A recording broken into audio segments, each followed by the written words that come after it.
वजीर माहौलियात गोपाल राय ने फिजाई आलूदगी के मामले में अपनी हुकूमत का दिफा किया है। गोपाल राय के मुताबिक दिल्ली हुकूमत फिजाई आलूदगी को कम करने के लिए हर मुमकिन इकदाम उठा रही है और इसके मुस्बत नतायज भी सामने आ रहे हैं।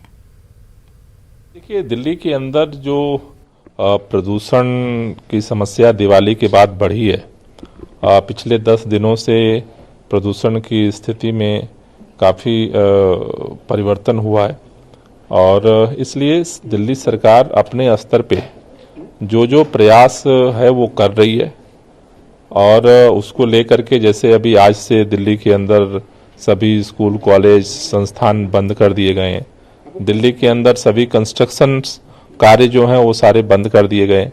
दिल्ली के अंदर सरकारी दफ्तर में जो कर्मचारी अधिकारी हैं वो वर्क फ्रॉम होम कर दिए गए। तो सभी पहलुओं पर सरकार काम कर रही है। जहाँ तक सुप्रीम कोर्ट की बात है, सुप्रीम कोर्ट में भी आज हमने एफिडेविट भी दाखिल किया है कि हम दिल्ली के अंदर लॉकडाउन के लिए भी तैयार हैं। लेकिन ये सारी चीज़ें इफेक्टिव तब होंगी जब पूरे दिल्ली, हरियाणा जो है, उत्तर प्रदेश सभी मिल करके जब एनसीआर में लॉकडाउन होगा तो इसका इम्पैक्ट होगा। वहीं माहौल